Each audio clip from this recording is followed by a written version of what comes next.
इतिहास में ना कुछ लड़ाइयाँ सिर्फ जमीन के लिए नहीं होती, वो होती हैं आज़ादी के लिए, अपनी पहचान के लिए। आज हम एक ऐसे ही महासंग्राम की कहानी में उतरने वाले हैं, जहां मेवाड़ के महाराणा प्रताप ने मुगल साम्राज्य की, कह सकते हैं कि बेहिसाब ताकत को सीधी चुनौती दे दी। जी हाँ, हम बात कर रहे हैं हल्दी घाटी के युद्ध की।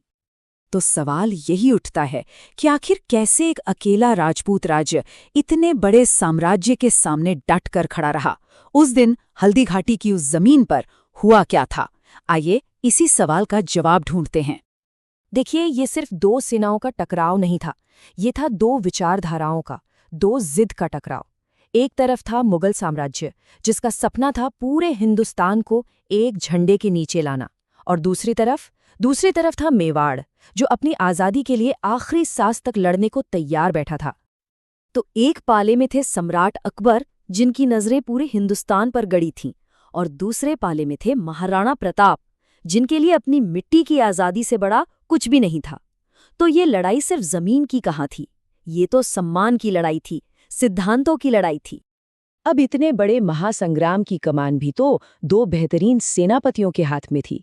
तो चलिए जरा झांक कर देखते हैं कि युद्ध के मैदान में उतरने से पहले पर्दे के पीछे उनकी रणनीतियां क्या बन रही थीं। मुगल सेना की कमान संभाल रहे राजा मान सिंह ने अजमेर के मैगजीन किले में अपनी पूरी रणनीति तैयार की और फिर मोलेला में अपना कैंप लगा लिया। दूसरी तरफ महाराणा प्रताप थे। उन्होंने अपने अभेद्य कुंभलगढ़ किले में युद्ध की पूरी योजना बनाई और लोसिंग गांव में अपनी सेना को इकट्ठा किया। मतलब दोनों ही तरफ से इस निर्णायक जंग के लिए तैयारियां जोरों पर थीं। अब जरा मैदान पर बिछी शतरंज की बिसात को समझिए। महाराणा की सेना का हारावल, यानी जो टुकड़ी सबसे आगे लड़ती है, उसकी कमान थी हाकिम खान सूरी के पास, और उनका सीधा सामना होना था मुगल सेना के जगन्नाथ कछवाहा से। और बीच में, सेना के बिल्कुल केंद्र में, आमने सामने होने वाले थे खुद महाराणा प्रताप और राजा मान सिंह। सोचिए कितना जबरदस्त रणनीतिक मुकाबला रहा होगा ये। और हाँ, इस लड़ाई में सिर्फ इंसान ही नहीं लड़ रहे थे, उनके साथ थे विशालकाय योद्धा। हम बात कर रहे हैं युद्ध हाथियों की। मेवाड़ की तरफ से थे मशहूर राम प्रसाद और लूणा, तो मुगलों के पास भी मर्दाना और गजराज जैसे ताकतवर हाथी थे। ये सिर्फ जानवर नहीं थे भाई, ये तो ट्रेंड लड़ाके थे, जो किसी भी पल पूरा का पूरा गेम पलट सकते थे। और फिर वो दिन आ ही गया, जून 1576। हल्दी घाटी की वो तंग घाटी गवाह बनने वाली थी इतिहास के सबसे घमासान युद्धों में से एक की। हवा में सिर्फ तलवारों की खनक नहीं थी, बल्कि युद्ध के नारों की गूंज थी, जो पहाड़ों से टकरा रही थी। लड़ाई शुरू हुई मेवाड़ के एक ऐसे जबरदस्त हमले से कि मुगल सेना के पैर उखड़ गए, उन्हें पीछे हटना पड़ा। इसी दौरान महाराणा प्रताप ने मुगल सेनापति बहलोल खान पर एक ऐसा वार किया कि वो किस्सा ही अमर हो गया। फिर आई रक्त तलाई की बारी, जहां हाथियों के बीच महासंग्राम छिड़ गया।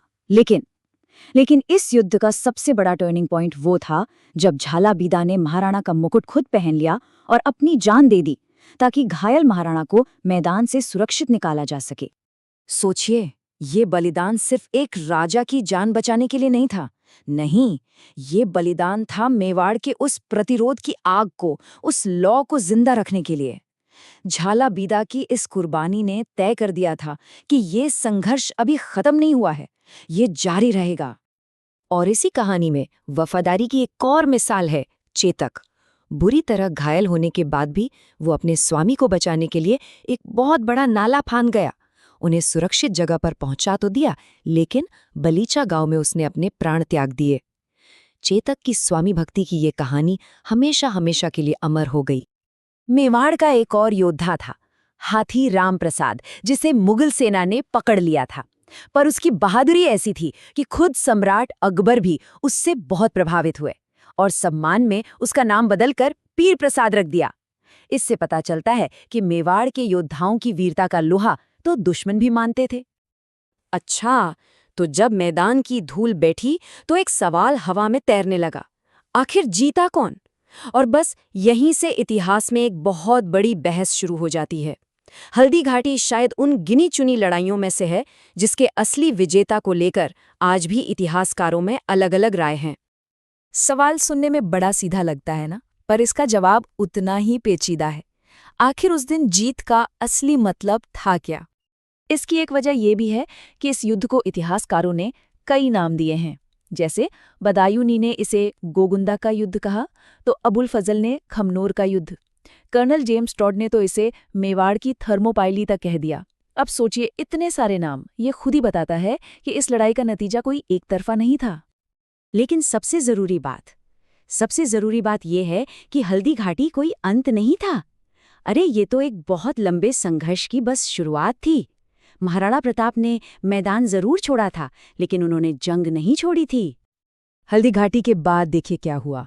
अकबर ने शाहबाज खान को 1 नहीं 2 नहीं बल्कि 3 बार मेवाड़ भेजा, लेकिन वो प्रताप को पकड़ नहीं पाए। फिर आया साल 1582 और दिवेर का युद्ध।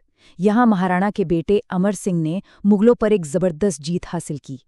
इसके बाद 1584 में जगन्नाथ कछवाहा ने आखिरी कोशिश की, पर वो भी नाकाम रही। ये जो था ना, ये छापामार युद्ध का एक बेहतरीन उदाहरण था।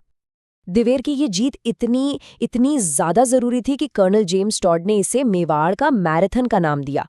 असल में यही वो टर्निंग पॉइंट था जहां से महाराणा प्रताप ने एक-एक करके अपने खोए हुए इलाके वापस जीतना शुरू कर दिए। ये जो नंबर है ना, 12, ये अपने आप में एक पूरी कहानी कहता है। इन सारे संघर्षों के बाद महाराणा प्रताप ने अपनी नई राजधानी चावंड से पूरे 12 साल तक राज किया। ये उनके कभी न हार मानने वाले जज्बे और सफल प्रतिरोध का सबसे बड़ा सबूत है। और अपने जीवन के आखिर तक महाराणा प्रताप ने चित्तौड़गढ़ और मांडलगढ़ के किलों को छोड़ दें तो लगभग पूरा का पूरा मेवाड़ मुगलों से वापस जीत लिया था। और उनके इसी अदम्य साहस, इसी जिद के कारण उन्हें आज भी मेवाड़ केसरी कहा जाता है, यानी मेवाड़ का शेर।